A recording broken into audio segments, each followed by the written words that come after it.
ईश्वरमहं वन्दे सिद्धार्थप्रदायहम् शैलात्मजातुतं देवं निर्विघ्नार्धं गणाधिपम् ஓம் com come கணபதயே நமஹ. அன்பார்ந்த கேப்டன் தொலைக்காட்சி நேயர்களுக்கு இனிய காலை வணக்கம்.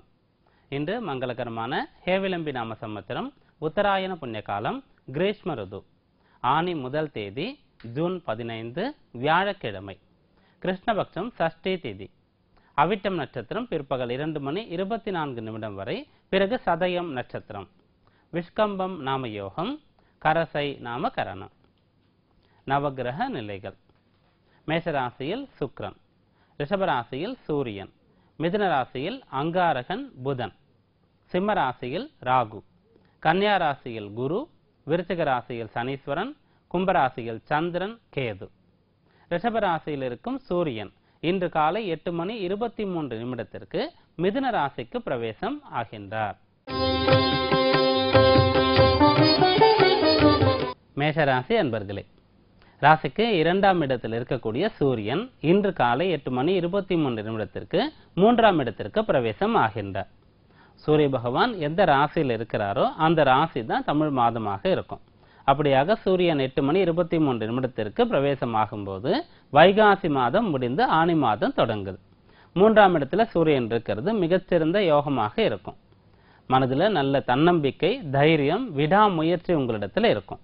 ராசிக்கு அதிபதியா இருக்கக்கூடிய அங்காரகன் அவரும் 3ஆம் இடத்துல தான் இருக்கார். ஸ்தான பலம் சிறப்பாக இருக்கு. அவரோடு சூரியனும் இணைகிறார். சூரியன் அங்காரகன் 2 கிரகங்களும் 3ஆம் இடத்துல இருக்கிறதுனால சகோதர ரீதியான ஒற்றுமை இப்போது பலப்படும். சகோதரர்களிடையே பிரச்சனை ஏற்பட்டு இருந்தா, வழக்கு வியாஜங்கள் இருந்தா அவை அனைத்துமே இந்த மாதத்துல தேர்ந்துடும். அதே போன்று முக்கியமான பெரிய பொறுப்புகள் உங்களுக்கு இருக்கு, பெரிய அதிகாரமான பதவிகள் கிடைக்குது, ஆனாலும் அதை ஏற்றுக்கொள்ள தயக்கமா இருந்ததுன்னு சொல்லும்போது அதெல்லாம் இப்போது சரியாயிடும். மனோபலம் சிறப்பாக இருக்கும். விளையாட்டு போன்ற போட்டிகள்ல கூட நீங்க கலந்துக்கலாம். உத்தியோகம் சார்ந்த விஷயங்கள்ல கூட போட்டிகள்லாம் இருந்தா, தேர்வுகள் இருந்தா அதுல சிறப்பாக செய்து நீங்க முதலிடத்தை பிடிக்கலாம், தேர்ச்சி பெறலாம். அதே போன்று விளையாட்டு துறையில ஆர்வம் இருக்கக்கூடியவங்க இப்போது சிறந்த வாய்ப்பை பெறுவீங்க. வாய்ப்பை பெறுவதோடு மட்டுமல்லாமல் சிறப்பாக விளையாடி தேர்வு பெற்று அதன் மூலமாக பரிசு, பாராட்டு, சலுகைகளை பெறுவீங்க. அடுத்ததாக ராசியில சுக்கிரன் இருக்காரு இந்த மாதம் 15ஆம் தேதி வரைக்கும். அப்படி இருக்கக்கூடிய வரைக்கும் நீங்க முடிந்த அளவிற்கு கேளிக்கை, பொழுதுபோக்கு போன்ற விஷயங்களை குறைத்து கொள்ளணும். திருமணம் ஆனவர்கள் இல்வாழ்க்கை துணையோடு அனுசரித்து போகணும். குடும்ப நபர்களை சரியாக புரிந்து கொள்ளணும். 15ஆம் தேதி 2ஆம் இடத்திற்கு சுக்கிரன் போன பிறகு நல்ல பண வரவு இருக்கும், மகிழ்ச்சியாக இருப்பீங்க. புதன் 3ஆம் இடத்துல இருக்காரு. 15ஆம் தேதி ஆனி மாதம் 15ஆம் தேதி 4ஆம் இடத்திற்கு வரார். 3ஆம் இடத்துல இருக்கும்போது சூரியனோடு சேர்றதுனால கல்வியில சிறந்து செயல்படுவீங்க. 4ஆம் இடத்திற்கு வரக்கூடிய ஆனி மாதம் 15ஆம் தேதிக்கு பிறகு நல்ல முன்னேற்றம், வளர்ச்சி போன்ற விஷயங்கள் உங்களுக்கு கிடைக்கும். ஆண்டுகோள்கள்ல எந்த மாற்றமும் கிடையாது. இப்படியாக அங்காரகன், சூரியன் இந்த கிரகங்கள் மிக சாதகமாக இருக்கு. சுக்கிரன் 15ஆம் தேதிக்கு பிறகு நல்ல பலன் கொடுக்கக்கூடிய நிலையில இருக்கு. இந்த மாதம் உங்களுக்கு யோகமான மாதமாக அமையும். இந்த மாதத்துல நீங்க வழிபட வேண்டிய தெய்வம் சோமாஸ்கந்தர், முருகப்பெருமான். பார்வதி பரமசிவனோடு சேர்ந்து இருக்கக்கூடிய சோமாஸ்கந்தரை வழிபடலாம். செவ்வாய்க்கிழமைகள்ல சிவாலயம் சென்று வரலாம். அறுபடை வீடுகள்ல ஒரு கோயிலுக்கு போயிட்டு வரலாம். இது செய்யும் போது இந்த மாதம் உங்களுக்கு விசேஷமான கை கொடுக்கக்கூடிய மாதமாக அமையும். ரிஷபராசி அன்பர்களே, ராசியிலிருந்து சூரியன் இன்று காலை 8:23 2ஆம் இடத்திற்கு நகர்ந்தார். 2ஆம் இடத்துல ஏற்கனவே அங்காரகன் இருக்காரு. அவரோடு சூரியனும் சேர்ந்து வர்றதுனால முடிந்த அளவிற்கு இந்த மாதம் முழுக்கவே சிந்தித்து பேசுவது நல்லது. அவசரமாக பேசக்கூடாது. 2ஆம் இடம் சொல்லக்கூடியது வாக்குஸ்தானமாக இருக்கு. அந்த இடத்துல அங்காரகன் இருந்தாலே பேச்சு மிக வேகமாக இருக்கும். சிந்திக்காம பேசுவோம், உணர்ச்சி வசப்பட்டு பேசுவோம். அதோடு சூரியனும் சேர்றாரு, பயமே இருக்காது. பேசினால என்ன பின்வளைவு வரப்போகுது, நம்முடைய நடத்தையினால, செயல்னால அப்படின்னு சொல்லக்கூடிய ஒரு பயம் இருக்காது, தைரியம் இருக்கும். அதை நல்ல விஷயங்களுக்காக நீங்க பயன்படுத்திக் கொள்ளலாம். உதாரணமாக படிக்கணும். 2ஆம் இடம் வாக்குஸ்தானமாக இருக்கு. அதனால படிப்புல இப்போது உங்களுக்கு பயம்ன்றது இருக்காது. பெரிய பாடங்களை, கஷ்டமான விஷயங்களோட படிப்பீங்க. உத்தியோகத்துல நிறைய பொறுப்புகள் கொடுக்கப்பட்டாலும் கூட அதை ஏற்றுக்கொண்டு மிக சிறப்பாக செய்து முடிப்பீங்க. நேரத்தையும் கூட மிச்சப்படுத்துவீங்க. நீங்க செய்ய வேண்டிய நேரத்தை விட முன்னதாகவே அந்த பணியை செய்ய முடியும். இதுவெல்லாம் சாதகமாக இருக்கும். பண வரவும் கூட திருப்திகரமா இருக்கும். அதே சமயத்துல பேசும்போது சிந்தித்து பின்விளைவை தெரிந்து கொண்டு நிதானமாக பக்குவமாக பேசலாம். கெட்ட பெயரை தவிர்க்கலாம். தேவையற்ற நஷ்டங்களை தவிர்க்க முடியும். அடுத்ததாக புதனும் உங்களுடைய ராசிக்கு 2ஆம் இடத்துல இருக்காரு. சூரியன் அங்காரகனோடு புதன் சேர்ந்து இருக்கிறதுனால உங்க மூலமாக ஏதாவது தவறு நேர்ந்தாலும் கூட, அவசரத்தினால நீங்க ஏதாவது செய்தாலும் கூட அதை சமாளிக்கக்கூடிய பக்குவம், ஆற்றல் போன்ற விஷயம் உங்களிடத்துல இருக்கும். குடும்ப நபர்களை சரியாக புரிந்து கொள்ள முடியும். அவர்களுடைய தேவையை நிறைவேற்றி வைப்பீங்க. அவர்களுடைய அன்பை பெறுவீங்க. புதன் இந்த ஆனி மாதத்துல 15ஆம் தேதி 2ஆம் இடத்திலிருந்து 3ஆம் இடத்திற்கு பிரவேசம் ஆகிறார். அப்படி ஆகும்போது உங்களுடைய பணிகள் எதுவாக இருந்தாலும் மிக சரியாக திட்டமிட்டு மிக சரியாக அதை முடித்து நற்பலன்களை அடைவீங்க. சுக்கிரனை பொறுத்த வரைக்கும் ராசிக்கு 12ஆம் இடத்துல இருக்காரு. ஆனி மாதம் 15ஆம் தேதி வரைக்கும். அது வரைக்கும் உங்களுக்கு அதிகமான பொருள் வரவு இருக்கும். வெளிநாடு போகணும்னு சொன்னா அந்த முயற்சிகளை செய்யலாம். பிரயாணங்கள் மூலமாக மகிழ்ச்சி, லாபம் கிடைக்கும். ஆனி மாதம் 15ஆம் தேதி ராசிக்குள்ள சுக்கிரன் வராரு. சுக்கிரன் ராசிக்கு அதிபதி. ராசிக்குள்ள அவர் ஆட்சி பெறும்போது மன மகிழ்ச்சியாக இருப்பீங்க, உற்சாகமாக இருப்பீங்க. அனைத்து இடத்திலும் உங்களுக்கு நல்ல அங்கீகாரம் கிடைக்கும். வசதி வாய்ப்புகள் சிறப்பாக இருக்கும். ஆரோக்கியம் மிக சிறப்பாக இருக்கும். ஆண்டுகோள்கள்ல மாற்றம் கிடையாது. சுக்கிரன் ராசிக்குள்ள வர்றது உங்களுக்கு சாதகமான பலனாக இருக்கு. 2 சூரியன் அங்காரகன் இருந்தாலும் புதன் சேர்ந்து இருக்கக்கூடிய ஆனி மாதம் 15ஆம் தேதி வரைக்கும் அனைத்தையும் சமாளிக்கக்கூடிய பக்குவம், ஆற்றல் இருக்கும். அப்படியாக இந்த மாதத்துல அனைத்து விஷயங்களையும் திட்டமிட்டு பக்குவமாக நிதானமாக செய்யும் போது மிகச்சிறந்த பலன் கிடைக்கக்கூடிய மாதமாக இந்த மாதம் அமையும். இந்த மாதத்தில் நீங்க வழிபட வேண்டிய தெய்வம் ஹயக்ரீவ சுவாமி. லட்சுமி ஹயக்ரீவரை வழிபடலாம். புதன்கிழமை, வியாழக்கிழமைகள்ல பெருமாள் கோயிலுக்கு போயிட்டு வரலாம். இதை செய்யும் போது ஏற்றம் தரும் மாதமாக இந்த ஆனி மாதம் அமையும். மிதுன ராசி அன்பர்களே, ராசிக்கு 12ஆம் இடத்துல இருக்கக்கூடிய சூரியன் இன்று காலை 8:23 ராசிக்குள்ள வர்றார். சூரியன் ராசிக்குள்ள வர்றது ஒரு வகையில நன்மையாக எடுத்துக்கலாம். 12ல சூரியன் இருக்கிறத விட ராசியில் இருக்கிறது பரவாயில்லை. சூரியன் ராசியில் இருக்கும்போது நீங்க அரசு சார்ந்த சட்ட திட்டங்களுக்கு உட்பட்டு நடக்கணும். எந்த ஒரு காரியம் செய்தாலும் அது நேர்மையாக இருக்கணும். நல்ல வழியை பின்பற்றி தான் உங்களுடைய வெற்றி, உங்களுக்கு கிடைக்கக்கூடிய பலன் இதெல்லாம் நீங்க அடையணும். இப்படி செய்யும் போது சூரியன் ராசியில இருந்தாலும் கூட தோஷம் கிடையாது. அதே சமயத்துல அங்காரகனும் ராசிக்குள்ள இருக்கார். பொதுவாக அங்காரகன் உங்களுடைய ராசிக்கு ருணரோக சத்துருஸ்தானத்திற்கு அதிபதி. அவர் பகை கிரகமாக இருக்காரு, ராசியில இருக்கார். சூரியனும் சேர்ந்து இருக்கிறதுனால உணவு கட்டுப்பாடு அவசியமான ஒன்றாக இருக்கும். வெளி உணவுகளை முடிந்த அளவிற்கு இந்த மாதத்துல நீங்க தவிர்க்கலாம். வீட்டு உணவு, எளிமையான உணவை எடுத்துக்கொள்ளலாம். அதே போன்று நேர்மையை கடைபிடிக்கணும். சட்ட திட்டங்களுக்கு உட்பட்டு நடக்கணும். அதே போல பெரியவர்களுக்கு மதிப்பு மரியாதை கொடுத்து நடக்கணும். ஆசிரியர், பெற்றோர், உயர் அதிகாரிகள் இவர்களுக்கு நீங்க அனுசரித்து போக வேண்டியது அவசியம். இவர்களுடைய அறிவுரை, உதவி உங்களுக்கு கிடைத்த சிறப்பு. அதை நீங்க புறக்கணிக்க கூடாது. இப்படியாக நீங்க இருக்கும்போது சூரியன் அங்காரகன் ராசியில இருந்தாலும் கூட அதனால பாதகமான பலன் கிடையாது. புதன் ராசிக்கு அதிபதி ராசியில இருக்கிறதுனால அனைத்தையும் சமாளிக்கக்கூடிய ஆற்றல் உங்களுக்கு இருக்கும். எந்த ஒரு பிரச்சனையாக இருந்தாலும் அதை மிக சரியாக பரிசீலித்து அதனுடைய தீர்வுகளை தெரிந்து கொண்டு பிரச்சனைகளை முடிப்பீங்க. சுக்கிரனை பொறுத்த வரைக்கும் 11ஆம் இடத்துல இருக்காரு. ஆனி மாதம் 15ஆம் தேதி வரைக்கும் நல்ல பண வரவு இருக்கும், லாபம் இருக்கும், மகிழ்ச்சி இருக்கும், குடும்பத்துல சந்தோஷம் நிலவும். ஆனி 15க்கு பிறகு 12ஆம் இடத்திற்கு வராரு. விலையுயர்ந்த பொருட்களை கையாளும் போது கவனம் அவசியம். கட்டாய இடமாற்றம் ஏற்பட்டால் அதை ஏற்றுக்கொள்ள வேண்டியது அவசியம். அதை தவிர்க்க கூடாது. ராசி அதிபதி புதன் ராசியில் இருக்கக்கூடிய ஆனி 15 வரைக்கும் எந்த பிரச்சனையும் கிடையாது. அனைத்தையும் சமாளிப்பீங்க. 2ஆம் இடத்திற்கு ஆனி 15ஆம் தேதி புதன் வராரு. அப்படி வரும்போது ராசியில சூரியன் அங்காரகன் மட்டும்தான் இருப்பாங்க. நிதானமாக கவனமாக இருக்க வேண்டியது அவசியம். அப்படி இருக்கும்போது நினைத்த விஷயங்களை சாதிக்கக்கூடிய மாதமாக இந்த மாதம் உங்களுக்கு அமையும். ஆண்டுகோள்கள்ல மாற்றம் எதுவும் கிடையாது. இந்த மாதத்துல நீங்க வழிபட வேண்டிய தெய்வம் லட்சுமி நரசிம்மர். மாதத்துல சித்திரை, சுவாதி நட்சத்திரங்கள்ல விரதம் இருந்து நரசிம்ம சுவாமியை வழிபடலாம். அப்படி செய்யும் போது இந்த மாதம் உங்களுக்கு ஏற்றம் தரக்கூடிய மாதமாக அமையும். கடகராசி அன்பர்களே, ராசிக்கு 11ல் இருக்கக்கூடிய சூரியன் 12ஆம் இடத்திற்கு வர்றார். அப்படி வரக்கூடியதுனாலதான் ஆனி மாதம் ஏற்படுது. 11ல தனஸ்தானத்திற்கு அதிபதியான சூரியன், நட்பு கிரகமாக இருக்கக்கூடிய சூரியன் இருந்தது கடந்த மாதம் உங்களுக்கு விசேஷமான பலனை கொடுத்தது. இப்போது 12ஆம் இடத்திற்கு வராரு. முடிந்த அளவிற்கு சிக்கனமாக இருக்க வேண்டியது அவசியம்.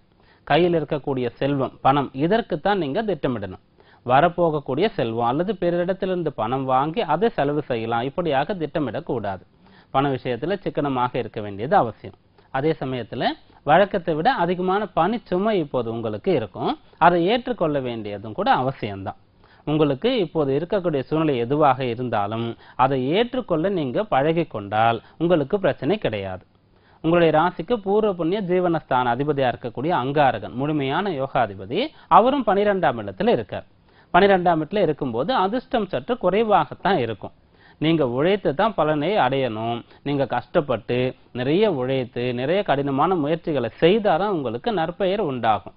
அதனால இந்த மாதம் முழுக்கவே அங்காரகனை பொறுத்த வரைக்கும் ஆனி மாதம் 28ஆம் தேதி வரைக்கும் மிதுன ராசியில தான் இருக்காரு. சூரியனும் அங்கதான் இருக்கார்.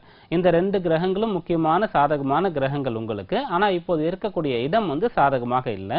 அதனால இந்த மாதம் முழுக்கவே நீங்க கடுமையான உழைப்பு, விடாமுயற்சி, சிக்கனமாக இருக்கிறது, கட்டுப்பாட்டோடு இருக்கிறது, அதிர்ஷ்டத்தை நம்பாம இருக்கிறது, பிறரை நம்பாம உங்களுடைய பணிகளை நீங்களாகவே செய்து கொள்வது, இப்படி செய்தால் உங்களுக்கு பிரச்சனைகள் இருக்காது. மாறாக நல்ல பெயரும் உங்கள் மீது தன்னம்பிக்கையும் உங்களுக்கு வந்து சேரும். சுக்கிரனை பொறுத்த வரைக்கும் 10, 11ஆம் இடங்கள்ல சஞ்சாரம் செய்யறாரு. 10ஆம் இடத்துல இருக்கும்போது 4ஆம் இடத்தை பார்த்துறாரு. அதனால கடுமையான உழைப்பெல்லாம் ஒரு பக்கம் இருந்தாலும் கூட உங்களுக்கு என்று சிறிது நேரம் கிடைச்சிடும். உங்களுடைய வயதுக்கு தகுந்தவாறு பொழுதுபோக்குகள் கிடைச்சிடும். அதனால மனதுல நிறைவு, நிம்மதி, சந்தோஷம் இருக்கும். ஆனி 15க்கு பிறகு 11ஆம் இடத்திற்கு சுக்கிரன் வராரு. விரும்பிய ஆசைப்பட்ட நல்ல விஷயங்கள் எந்த ஒரு வகையிலாவது உங்களை சேர்ந்துரும், மகிழ்ச்சியாக இருக்க முடியும். புதனை பொறுத்த வரைக்கும் ஆனி 15 வரை 12ஆம் இடத்துல இருக்காரு.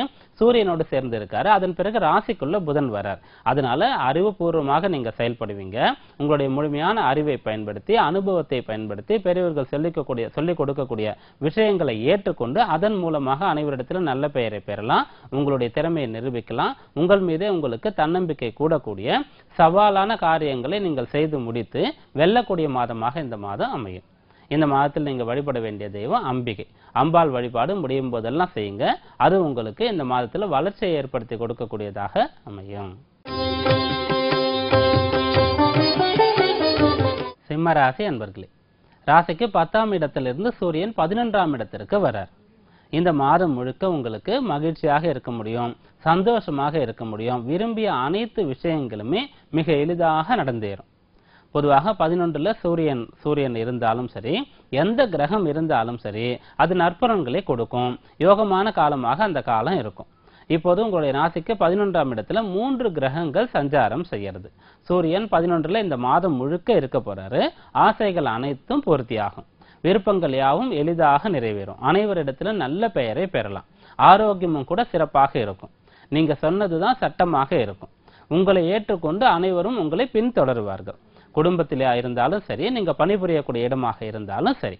அங்காரகனும் 11ஆம் இடத்துல இருக்கார். உங்களுடைய ராசிக்கு சுக பாக்யாதிபதி, அவரும் 11ஆம் இடத்துல இருக்கார். நல்ல சுகவாசியாக இருப்பீங்க. வளர்ச்சி, முன்னேற்றம் இந்த மாதத்துல உங்களுக்கு சிறப்பாக இருக்கும். கல்வி பயிலக்கூடியவர்களுக்கு அதுல வளர்ச்சி இருக்கும். உத்தியோகத்துல இருக்கக்கூடியவர்களுக்கு உயர்வு கிடைக்கும். சுய தொழில் செய்யக்கூடியவர்களுக்கு தொழில் ரீதியான முன்னேற்றம் இருக்கும். அப்படியாக வளர்ச்சி, உயர்வு உங்களுக்கு கிடைக்கும். 9ஆம் இடத்திற்கும் அங்காரகன் அதிபதியாக இருக்காரு. பெரியவர்களிடத்திலிருந்து நல்ல ஆசீர்வாதம், நல்ல பாராட்டு போன்ற விஷயங்களை பெறுவீங்க. முன்னோர்களுடைய சொத்து அனுபவிக்கக்கூடிய யோகமும் கூட சிலருக்கு உண்டாகும். புதனை பொறுத்த வரைக்கும் 11, 12ஆம் இடத்துல இருக்காரு. அதனால 11ல இருக்கக்கூடிய ஆனி 15 வரைக்கும் கல்வியில சாதிக்கலாம். எந்த ஒரு விஷயமாக இருந்தாலும் சரியாக திட்டமிட்டு செயல்படுத்த முடியும். 12ஆம் இடத்திற்கு புதன் வந்தாலும் கூட நல்ல 12ல புதன் இருக்கிறது கூட தன லாபம் தான். பண வரவு திருப்திகரமாக இருக்கும். சுக்கிரனை பொறுத்த வரைக்கும் 9, 10ஆம் இடங்கள்ல இருக்காரு. 9ஆம் இடத்துல இருக்கும் பொழுது 3ஆம் இடமாகிய தன்னுடைய வீடு துலா ராசியை பார்த்துறாரு. எந்த ஒரு பெரிய காரியத்தை நீங்க தொடங்கினாலும் கூட அது சிறப்பாக செய்து முடிக்க முடியும். 10ஆம் இடத்திற்கு சுக்கிரன் வரும்போது ஆட்சி பெறுகிறார். அதனால உத்தியோகத்துல நல்ல பெயர் எடுக்க முடியும். எந்த ஒரு பணியாக இருந்தாலும் நேர்த்தியாக செய்து முடிப்பீங்க. நீண்ட காலமாக நீங்க செய்யாம இருக்கக்கூடிய கடமைகளை செய்து அதன் மூலமாக நல்ல பெயரையும் மன நிறைவையும் பெறுவீங்க. அது ஆக மொத்தத்துல இந்த மாதம் உங்களுக்கு மிகச்சிறந்த சாதகமான சந்தோஷமான மாதமாக அமையும். இந்த மாதத்தில் நீங்க வழிபட வேண்டிய தெய்வம் சிவபெருமான். சோமவாரந்தோறும் சிவாலயம் சென்று வழிபடும் போது இந்த மாதம் உங்களுக்கு சந்தோஷமான மாதமாக அமையும். கன்னியா ராசி அன்பர்களே, ராசிக்கு 9லிருந்து 10ஆம் இடத்திற்கு சூரியன் வராரு. 10ல சூரியன் வரும்போது வேலை இல்லாம இருக்கக்கூடியவர்களுக்கு நல்ல உத்தியோகம் கிடைக்கும். உத்தியோகத்துல இருக்கக்கூடியவர்களுக்கு உங்களுடைய முழு திறமையையும் வெளிப்படுத்துவதற்கு வாய்ப்பு கிடைக்கும். நல்ல பெயரை எடுப்பீங்க. நீண்ட காலமாக நீங்க செய்யாம இருக்கக்கூடிய கடமைகளை இப்போது செய்து முடிப்பீங்க. அதன் பிறகு அங்காரகன் அஷ்டமஸ்தானத்திற்கு அதிபதி 10ஆம் இடத்துல இருக்காரு. அதனால கவனக்குறைவு, அலட்சியம் இது இருக்கக்கூடாது. இதை தவிர்க்கணும். அதே போன்று நீங்க செய்ய வேண்டிய வேலைகளை பிறகு செய்து கொள்ளலாம்னு சொல்லி தள்ளி போடக்கூடாது. அவசர கதியாக உங்களுடைய பணிகளை செய்யக்கூடாது. அது கல்வி படிப்பாக இருந்தாலும் சரி, உத்தியோகமா சுயதொழிலா எதுவாக இருந்தாலும் சரி, அவசரம் கூடாது, கவனக்குறைவு கூடாது. செய்ய வேண்டிய பணிகளை பிறகு செய்து கொள்ளலாம் என்று தள்ளி போடக்கூடாது. அந்தந்த பணிகளுக்கு உண்டான முக்கியத்துவத்தை அதற்கு கொடுக்கணும். நேர மேம்பாட்டிற்கு முக்கியத்துவம் கொடுக்கணும். அப்படி செய்யும்போது அங்காரகன் 10ல் இருந்தாலும் கூட பாதகம் கிடையாது. அப்படி இருந்தாலும் ராசிக்கு அதிபதியா இருக்கக்கூடிய புதன் 10ஆம் இடத்துல இருக்காரு, சூரியனோடு சேர்ந்து இருக்காரு, சாமர்த்தியமாக செயல்பட முடியும். மன கட்டுப்பாடு மட்டும் அவசியமான ஒன்று. 11ஆம் இடத்திற்கு புதன் வராரு ஆனி மாதம் 15ஆம் தேதிக்கு பிறகு. அப்படி வரும்போது விரும்பிய விஷயங்களை செய்து முடிக்க முடியும், நல்ல பெயரை எடுக்க முடியும். சுக்கிரனை பொறுத்த வரைக்கும் ராசிக்கு 8, 9ஆம் இடங்கள்ல இருக்காரு. முடிந்த அளவிற்கு உங்களுடைய செலவுகளை குறைத்து கொண்டு பிறருக்கு உதவி செய்யக்கூடிய எண்ணத்தை வளர்த்து கொள்ளணும். 9ஆம் இடத்திற்கு வரும்போது பெரியவர்களுடைய சொல்படி கேட்டு நடக்கணும். வயதான பெரியவர்கள் மீது அதிகமான அக்கறை எடுத்துக்கொள்ளணும். இப்படி செய்யும்போது சுக்கிரன் 8, 9ல் இருந்தாலும் கூட உங்களுடைய பணிகளுக்கு எந்த ஒரு தடைகளும் ஏற்படாது. பெரியவர்களிடத்திலிருந்து உங்களுக்கு நல்ல பரிசு, பாராட்டு, சலுகை, ஆசை போன்ற விஷயங்கள் கிடைக்கும். இப்படியாக இந்த மாதத்தில் நீங்க மன கட்டுப்பாட்டோடு இருந்து எந்த ஒரு வேலையாக இருந்தாலும் அதை சரியாக திறம்பட செய்து முடிக்கணும்ன்ற எண்ணத்தோடு இருக்கும்போது, கடமை உணர்வோடு இருக்கும்போது கை கொடுக்கக்கூடிய மாதமாக இந்த மாதம் அமையும். இந்த மாதத்தில் நீங்க வழிபட வேண்டிய தெய்வம் திருப்பதி வெங்கடாஜலபதி. முடியும் போது திருப்பதிக்கு போயிட்டு வந்தா கூட நல்லது. அப்படி செய்யும்போது இந்த மாதம் உங்களுக்கு கை கொடுக்கக்கூடிய மாதமாக அமையும். துலா ராசி அன்பர்களே, ராசிக்கு 8ல் இருக்கக்கூடிய சூரியன் 9ஆம் இடத்திற்கு பிரவேசம் ஆகிறார். 9ல் சூரியன் இருந்து அவரோட அங்காரகனும் சேர்ந்து இருக்கார். 9ஆம் இடத்துல சூரியன் அங்காரகன் சேர்ந்து இருக்கிறதுனால முடிந்த அளவிற்கு இந்த மாதம் முழுக்கவே மிக கட்டுப்பாட்டோடு நீங்க நடந்து கொள்ள வேண்டியது அவசியம். நியாயமாக நேர்மையாக நடந்து கொள்ளணும். பொதுவாகவே துலா ராசியில் இருக்கக்கூடிய நீங்க இப்படித்தான் நடந்து கொள்வீங்க. அனைத்திலும் ஒரு நேர்மை இருக்கும், நியாயம் இருக்கும், தார்மீக ரீதியாக தர்மத்தோடு நடந்து கொள்வீங்க. இப்போது இந்த விஷயங்களை கொஞ்சம் அதிகப்படுத்திக் கொள்வது நல்லது. இப்படி இருந்தாலும் புதன் ராசிக்கு பாக்யாதிபதினு சொல்லக்கூடியவர் அந்த ஸ்தானத்திலே இருக்காரு. அதனால ஏதாவது ஒரு ரூபத்துல ஏதாவது ஒரு வகையில உங்களுக்கு உதவி கிடைச்சுட்டே இருக்கும். சரியான நேரத்திற்கு சரியான அறிவுரை கிடைச்சிடும், சரியான நேரத்திற்கு உதவி கிடைச்சிடும். நல்ல வழி எதுன்றது உங்களுடைய உள்ளுணர்வு உங்களுக்கு சொல்லும். அப்படியாக ஏதாவது ஒரு நல்ல விஷயம் நடந்து கொண்டே இருக்கும். ஆனி மாதம் 15ஆம் தேதிக்கு பிறகு புதன் 10ஆம் இடத்திற்கு வராரு. வேலையிலும் கூட உங்களுடைய திறமைகளை நிரூபித்து நல்ல பெயரை எடுக்க முடியும். விரும்பிய இடத்திற்கு இடமாற்றத்தை கேட்கும் போது அதுவும் கூட கிடைக்கக்கூடிய அமைப்பு உண்டு. சுக்கிரன் ராசிக்கு அதிபதி, ராசிக்கு 7ஆம் இடத்துல இருக்காரு. பொதுவாக சுக்கிரன் 7ல் இருக்கும்போது கலத்திர தோஷம் சொல்லலாம். இருந்தாலும் ராசி அதிபதி ராசியை பார்க்கறதுனால தன்னம்பிக்கை கூடும். 8ஆம் இடத்திற்கு ஆனி மாதம் 15ஆம் தேதி வராரு. அப்படி சுக்கிரன் 8ஆம் இடத்திற்கு வந்தாலும் ஆட்சி பெறுகிறார் அப்படின்ற முறையில பிறரை எதிர்பார்க்காம உங்களுடைய காரியங்களை நீங்களாகவே சிறப்பாக செய்து கொள்ள முடியும். அப்படியாக இந்த மாதம் உங்களுக்கு மன கட்டுப்பாட்டோடு இருக்கும்போது கிடைக்கக்கூடிய ஆலோசனை, உதவி போன்ற விஷயங்களை எடுத்துக் கொள்ளும் பொழுது, தார்மீக ரீதியாக தர்ம ரீதியாக நடந்து கொள்ளும் பொழுது சாதிக்கக்கூடிய மாதமாக அமையும். இந்த மாதத்துல நீங்க வழிபட வேண்டிய தெய்வம் நடராஜ பெருமான். சோமவாரந்தோறும் சிவாலயம் செல்லலாம், நடராஜ பெருமானை வழிபடலாம். அப்படி செய்யும்போது இந்த மாதம் மகிழ்ச்சியான மாதமாக அமையும். விருச்சிக ராசி அன்பர்களே, ராசிக்கு 7ல் இருந்து சூரியன் 8ஆம் இடத்திற்கு வரார். சூரியன் அஷ்டமஸ்தானத்தில் இருக்கிறது. அதனோடு சேர்ந்து ராசிக்கு அதிபதியா இருக்கக்கூடிய அங்காரகனும் அஷ்டமஸ்தானத்தில் இருக்கு. மேலும் உங்களுடைய ராசிக்கு அஷ்டமாதிபதி என சொல்லக்கூடிய புதன், இவரும் அந்த இடத்துல இருக்கார். 3 கிரகங்களுடைய கூட்டணி அஷ்டமஸ்தானத்தில் இருக்கு. முடிந்த அளவிற்கு பிறரை எதிர்பார்க்காம உங்களுடைய பணிகளை நீங்களாகவே செய்து கொள்ளணும். உழைப்பிற்கு அஞ்சக்கூடாது. பிறருடைய உதவிக்கு காத்து இருக்காம உங்களுடைய சிறிய பணியிலிருந்து முக்கியமான பணிகள் வரைக்கும் நீங்களாகவே செய்ய உங்களை தயார்படுத்தி கொள்ளணும். அதே போன்று உணர்ச்சி வசப்படுறது, கோபப்படுறது, அவசரம் போன்ற விஷயங்களை அறவே தவிர்க்கணும். பிறர் உதவி செய்யலைன்னாலும் பரவாயில்ல, உபதிரவமா இல்லாம இருந்தா போறோம் அப்படின்ற நிலைமை இருக்கு. அதையும் தாண்டி பிறர் நமக்கு இடையூறு கொடுத்தாலும் கூட சகித்து கொண்டு போகணும் அப்படின்ற ஒரு நிலை கூட இருக்கலாம். அதனால முடிந்த அளவிற்கு அனைத்து சூழ்நிலையிலும் பொறுமையாக இருக்க நீங்க பழகிக் கொள்ளணும். காத்து இருக்கக்கூடிய ஒரு அமைப்பை நீங்க இப்போது ஏற்படுத்தி கொள்ளணும். காத்து இருக்கிறதுக்கு இப்போது கவலைப்படக்கூடாது, சகிப்புத்தன்மையோடு இருக்கணும். இதுவெல்லாம் இருந்துட்டா போறோம். அஷ்டமஸ்தானத்துல 3 கிரகங்கள் இருந்தாலும் உங்களுக்கு பெரிய அளவிற்கு கஷ்டமோ, அவப்பேரோ, நஷ்டமோ, மன சஞ்சலமோ இருக்காது. இது ஒரு பக்கம் இருந்தாலும் சுக்கிரன் ராசிக்கு 6ஆம் இடத்துல இருந்து ஆனி மாதம் 15ஆம் தேதிக்கு 7ஆம் இடத்திற்கு வந்துடுறார். அப்படி வரும்போது குருவுடைய பார்வையை பெற்று ஆட்சி பெற்ற சுக்கிரன் ராசியை பார்க்கிறாரு. அதனால உங்களுக்கு தன்னம்பிக்கை அதிகமாக இருக்கும். எப்படிப்பட்ட சூழ்நிலையிலையும் வெற்றி பெறக்கூடிய ஒரு சக்தி கிடைச்சிடும். அஷ்டமஸ்தான அதிபதி புதன் ஆனி மாதம் 15ஆம் தேதியில 9ஆம் இடத்திற்கு வந்துடுறாரு. அப்படி வரும்போது சமயோசிதமாக நடந்து கொள்ள முடியும். அனைத்து சூழ்நிலையிலையும் சாதித்து காட்ட முடியும். இந்த மாதத்தில் நீங்க பிறருடைய உதவியை எதிர்பார்க்காம, பிறரோட விரோதத்தை வளர்த்து கொள்ளாம, அவசரப்படாம கட்டுப்பாட்டோடு இருக்கும்போது அனைத்தையும் சாதிக்க முடியும். இந்த மாதத்துல நீங்க வழிபட வேண்டிய தெய்வம் பைரவ சுவாமி. ஞாயிற்றுக்கிழமைகள்ல அஷ்டமி திதிகள்ல பைரவரை வழிபடலாம். அப்படி வழிபடும் போது இது உங்களுக்கு ஏற்றம் தரும் மாதமாக அமையும். தனுர் ராசி அன்பர்களே, 6ஆம் இடத்தில் இருக்கக்கூடிய சூரியன் 7ஆம் இடத்திற்கு வர்றார். 7ஆம் இடத்துல சூரியனோடு சேர்ந்து அங்காரகனும் இருக்காரு, புதனும் இருக்கார். அங்காரகன் சூரியன் இந்த 2 கிரகங்களுமே 7ல் இருக்கிறது அவ்வளவு விசேஷம் கிடையாது. இருந்தாலும் உங்களுடைய ராசிக்கு அங்காரகன் பூர்வ புண்ணியஸ்தான அதிபதியா ஆகிறாரு, சூரியன் பாக்யஸ்தானத்திற்கு அதிபதியா ஆகிறார். பூர்வ புண்ணிய பாக்யஸ்தான அதிபதி, திரிகோணஸ்தான அதிபதிகள் ஒன்றாக இணைந்து ராசியை பார்க்கிறது. அதனால நேரடியான பலன்கள் உங்களுக்கு கிடைக்கலனாலும் கூட இந்த மாதம் முழுக்க மறைமுகமான பலன்கள் உங்களுக்கு கிடைச்சுட்டே இருக்கும். ஏதாவது ஒரு வகையில நீங்க உயர்ந்து கொண்டே இருப்பீங்க, உங்களை வளர்த்து கொண்டே இருப்பீங்க. பிரபல்யமான மனிதர்களுடைய நட்பு இப்போது உங்களுக்கு கிடைக்கும். அதன் மூலமாகவும் கூட நீங்க வளருவீங்க. நீங்க செய்யணும்னு நினைச்சிட்டு இருந்த, தள்ளி போட்டிருந்த முக்கியமான காரியங்களை இப்போது தொடங்குவீங்க. உங்களுடைய தைரியத்திற்கு நீங்க எடுக்கக்கூடிய துணிச்சலான முடிவுகளுக்கு இப்போது பலன் கிடைக்கும். புதன் 7, 8ஆம் இடங்கள்ல இருக்காரு. ஆனி மாதம் 15ஆம் தேதி வரைக்கும் 7ஆம் இடம், அதன் பிறகு 8ஆம் இடம். இந்த 2 இடங்கள்ல இருந்தாலும் கல்வி கேள்விகள்ல சிறந்து விளங்குவீங்க. சுக்கிரன் 5, 6ஆம் இடங்கள்ல இருக்காரு. 5ஆம் இடத்துல சுக்கிரன் இருக்கும்போது ஆன்மீக ஈடுபாடு இருக்கும், தனித்திறமைகள்ல கலைகள்ல ஈடுபாடு இருக்கும். அதன் மூலமாகவும் கூட உங்களை வெளிப்படுத்திக் கொள்வீங்க, உங்களுடைய திறமைகளை வெளிப்படுத்திக் கொள்வீங்க.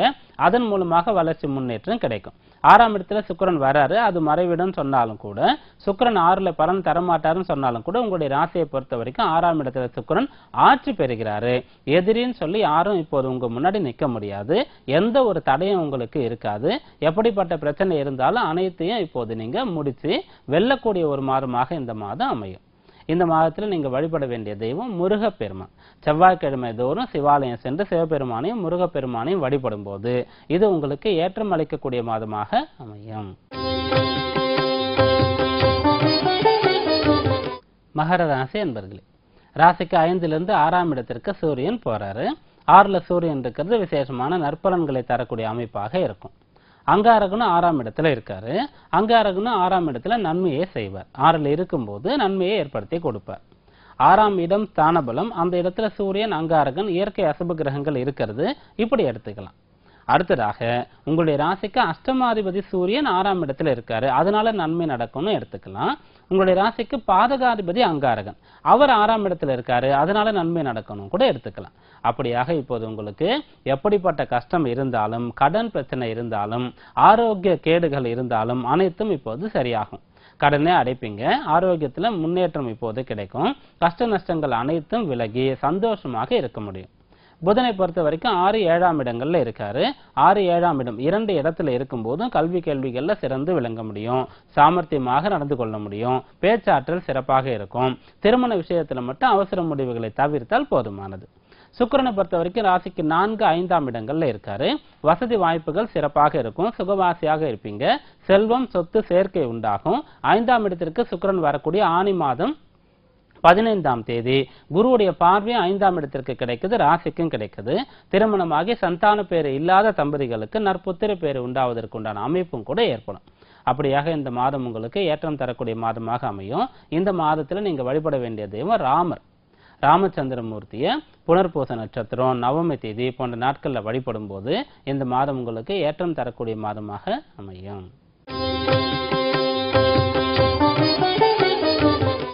கும்பராசி அன்பர்களே, ராசிக்கு 4ஆம் இடத்திலிருந்து சூரியன் 5ஆம் இடத்திற்கு வந்துடுறாரு. சூரியனோடு அங்காரகன் புதனும் சேர்ந்து 5ஆம் இடத்துல 3 கிரகங்கள் இருக்கு. 5ஆம் இடம் திரிகோணஸ்தானம், அந்த இடத்துல சுப கிரகங்கள் இருந்தா விசேஷம். இப்போது சூரியன் அங்காரகன் இருக்காங்க. முடிந்த அளவிற்கு அறிவுபூர்வமாக நடந்து கொள்ள வேண்டியது அவசியம். எதையும் உணர்வுபூர்வமாக உணர்ச்சி வசப்பட்டு முடிவெடுக்க கூடாது. கல்வியில அதிக நாட்டம் இருக்கணும். எந்த பணியை செய்தாலும் முழுமையான ஈடுபாட்டோடு செய்யணும். மன கட்டுப்பாட்டை கஷ்டப்பட்டு வளர்த்து கொள்ளணும். அப்படி செய்யும் போது பிரச்சனைகளை தவிர்க்கலாம். புதன் 5, 6ஆம் இடங்கள்ல இருக்காரு. அதனால புதிய கடன்கள் எதையும் வாங்கக்கூடாது. இருக்கக்கூடிய பணிகள் எதையும் நிறுத்தாம தொடர்ந்து செய்யணும். புதிய முடிவுகளை முடிந்த அளவிற்கு தவிர்க்க வேண்டியது அவசியம். 3, 4ஆம் இடங்கள்ல சுக்கிரன் இருக்காரு. அதனால காரியங்களை திட்டமிட்டு நல்ல காரியங்களை தெரிந்ததை உங்களுக்கு அனுபவம் இருக்கக்கூடியதை செய்யும் போது வெற்றி கிடைக்கும். 4ஆம் இடத்திற்கு சுக்கிரன் வரும்போது ஆட்சி பெறுகிறாரு. சுகவாசியாக இருப்பீங்க. ஆனா நல்ல விதத்துல கடமையை முடித்து திருப்தி கொள்ளணும். வேலைகளை முடித்து உங்களுக்கு நேரம் கிடைத்தா அதை நீங்க பொழுதுபோக்குக்கு பயன்படுத்தி கொள்ளணும். உணவு கட்டுப்பாடு இருக்கணும். இப்படி இருக்கும்போது பிரச்சனை கிடையாது. அடுத்த மாதத்திலிருந்து தொடங்கக்கூடிய பயிற்சிகள், இந்த வருடத்துல ராகு கேத்து குரு சனி பயிற்சிகள் இருக்கு. அடுத்த மாதத்துல ராகு கேத்துடைய பயிற்சி ஆகுது. அதுல இருந்து ஒவ்வொரு பயிற்சியும் உங்களுக்கு சாதகமாக இருக்க போது. இந்த மாதத்துல கிரகநிலைகள் அவ்வளவு சிறப்பான நிலையில இல்ல. முடிந்த அளவிற்கு மன கட்டுப்பாட்டோடு இருக்க வேண்டியது அவசியம். எதையும் சிந்தித்து அறிவுபூர்வமாக செய்ய வேண்டியது அவசியம். அப்படி செய்யும் போது இந்த மாதம் பிரச்சனையற்ற பலன் கிடைக்கக்கூடிய மாதமாக அமையும். இந்த மாதத்தில் நீங்க வழிபட வேண்டிய தெய்வம் விநாயக பெருமான். தினந்தோறுமே விநாயகரை வழிபட்டு நாளை தொடங்குவது நல்லது. அப்படி செய்யும் போது இந்த மாதம் உங்களுக்கு சாதகமான மாதமாக அமையும். மீனராசி அன்பர்களே, ராசிக்கு 3ஆம் இடத்திலிருந்து சூரியன் 4ஆம் இடத்திற்கு நகர்றாரு. காலை 8:23 சூரியனோடு அங்காரகனும் சேர்ந்து இருக்கார். 4ஆம் இடத்துல சூரியன் அங்காரகன் இருக்கிறதுனால நீங்க இருக்கக்கூடிய நிலையிலிருந்து அடுத்த நிலைக்கு முன்னேறலாம். முன்னேறக்கூடிய அளவிற்கு உங்களுக்கு வாய்ப்பு, நல்ல சந்தர்ப்பங்கள் உண்டாகும். கல்வியில தடை ஏற்பட்டவர்களுக்கு அந்த தடை விலகி கல்வியை தொடர முடியும். புதனும் 4ஆம் இடத்துல இருக்காரு. ஆட்சி பெற்று இருக்காரு. சூரியனோடு சேரும்போது யோகத்தை பெறுகிறாரு. அதனால கல்வியில முன்னேற்றம் இருக்கும். அடுத்ததாக சுக்கிரன் ராசிக்கு 2, 3ஆம் இடங்கள்ல இருக்கார். 2ஆம் இடத்துல சுக்கிரன் இருக்கும்போது பண வரவு திருப்திகரமாக இருக்கும். கொடுத்த வாக்கை காப்பாற்ற முடியும். குடும்ப நபர்களுடைய அன்பை, குடும்ப நபர்களுடைய தேவையை இப்போது நீங்க பூர்த்தி செய்வீங்க. குடும்ப நபர்களுடைய அன்பை புரிந்து கொள்வீங்க. குடும்பத்திலிருந்து தனியாக இருக்கக்கூடியவர்களும் கூட இப்போது குடும்பத்தோடு சேர முடியும். 3ஆம் இடத்திற்கு சுக்கிரன் வரும்போது ஆட்சி பெறுகிறார் அப்படின்னு சொல்றதுனால நல்ல தன்னம்பிக்கை, விடாமுயற்சி, தைரியம் இருக்கும். கலை சார்ந்த ஒரு ஆர்வம் இருக்கக்கூடியவங்க அதை வளர்த்து கொள்ளலாம். விளையாட்டுத் துறையில ஆர்வம் இருக்கக்கூடியவங்க அதுல ஈடுபட்டு வெற்றி பெறலாம். இப்படியாக இந்த மாதம் உங்களுக்கு சாதகமான பலனை தரக்கூடிய அமைப்பை ஏற்படுத்தி கொடுக்குது. 4ஆம் இடத்துல சூரியன் அங்காரகன் சேர்ந்து இருக்கிறதுனால முடிந்த அளவிற்கு தீயவர்களிடத்திலிருந்து விலகி இருக்கணும். நல்ல பழக்க வழக்கங்களை மட்டுமே இப்போது கை கொண்டு இருக்கணும். நன்னடத்தை, நேர்மை, நம்ம முன்னேறணும், வெற்றி பெறணுன்ற எண்ணம், இது மட்டும் இருந்தா போதுமானது. இந்த மாதம் உங்களுக்கு வளர்ச்சி தரக்கூடிய மாதமாக அமையும். இந்த மாதத்தில் நீங்க வழிபட வேண்டிய தெய்வம் ஆஞ்சநேய சுவாமி. ஆஞ்சநேய சுவாமி தினந்தோறுமே கூட பிரதட்சணம் பண்ணலாம். அல்லது வியாழக்கிழமைகள்ல மூல நட்சத்திரத்துல அவரை வழிபடலாம். அப்படி செய்யும்போது இது உங்களை வளர்க்கக்கூடிய மாதமாக அமையும். இன்றைக்கு ஆனி மாதம் பிறக்குது. ஆனி மாதம் அப்படின்னு சொல்லும்போது சூரியனை அடிப்படையாக வைத்து தமிழ் மாதங்கள் நிர்ணயிக்கப்படுது. சூரியன் எந்த ராசியில் இருக்கிறாரோ அந்த ராசி அந்த மாதமாக இருக்கும். அப்படியாக இன்று காலை சூரியன் 8:23 ரிஷப ராசியிலிருந்து மிதுன ராசிக்கு பிரவேசமாகிறாரு. அப்போது ஆனி மாதம் தொடங்குது. அதன் பிறகு கிரகநிலைகளில் இருக்கக்கூடிய மாற்றம்னு பார்க்கும்போது ஆனி மாதம் 15ஆம் தேதி புதன் மிதுன ராசியிலிருந்து கடக ராசிக்கு பிரவேசமாகிறாரு. அதே தேதியில சுக்கிரன் மேஷ ராசியிலிருந்து ரிஷப ராசிக்கு பிரவேசம் ஆகிறார். ஆனி மாதம் 28ஆம் தேதி மிதுன ராசியிலிருந்து கடக ராசிக்கு அங்காரகன் பிரவேசம் ஆகிறார். இந்த கோள்கள் ஆனி மாதத்துல பயிற்சி ஆகுது. பிறகு ஆனி மாதத்தில் இருக்கக்கூடிய விசேஷங்கள் அப்படின்னு பார்க்கும்போது ஆனி திருமஞ்சனம், நடராஜ பெருமானுக்கு அபிஷேகம் நடக்கக்கூடிய முக்கியமான ஒரு மாதம். மார்கழி மாதத்துல திருவாதிரை உற்சவம், ஆருத்ரா தரிசனம் நடக்கும். அதே போன்று சிறப்புடையதாக விசேஷமானதாக ஆனி மாதத்துல ஆனி திருமஞ்சனம், இது விசேஷம். அதன் பிறகு ஸ்ரீரங்கம், பழனி போன்ற ஸ்தலங்கள்ல ஜேஷ்டாபிஷேகம் நடக்கும். பிறகு ஆனி மாதத்துடைய கடைசி தேதி 32ஆம் தேதி, அதாவது ஆனி முடிந்து ஆடி தொடங்கக்கூடிய அந்த சமயத்துல உத்தராயண வாசல்கள் வைணவ தலங்கள்ல மூடி தட்சிணாயன வாசல்கள் திறக்கப்படும். குறிப்பாக கும்பகோணம் சாரங்கபாணி ஆலயத்துல இது விசேஷம். இதுவெல்லாம் ஆனி மாதத்துல இருக்கக்கூடிய விசேஷங்களாக இருக்கு. அடுத்ததாக ஆனி மாதத்துல செய்யக்கூடிய நற்காரியங்கள், சுப காரியங்கள்னு பார்க்கும்போது வாஸ்து நாள் கிடையாது. கட்டிடங்களை ஆனி மாதத்துல கட்ட தொடங்க கூடாது. ஆனி அடி கோலாதேன்னு சொல்லுவாங்க. அதாவது ஆனி மாதத்துல வீடுகள், கட்டிடங்களை கட்ட ஆரம்பம் செய்யக்கூடாது. வாஸ்து நாள் கிடையாது. ஏற்கனவே தொடங்கி கட்டிட்டு இருக்கக்கூடிய கட்டிடங்களை தொடர்ந்து கட்டலாம். அதே போன்று ஆனி மாதத்துல கிரக பிரவேசமும் கூட தாராளமாக செய்யலாம். கட்டி முடிக்கப்பட்ட கட்டிடங்கள் வீடு அதுக்கு கிரக பிரவேசம் செய்யலாம். கட்டிடங்களை கட்ட தொடங்க கூடாது, அது மட்டும்தான். அதன் பிறகு ஆனி மாதத்தை ஜேஷ்ட மாதம்னு சொல்லுவோம். ஜேஷ்டம்னா மூத்த பெரியன்னு அர்த்தம்.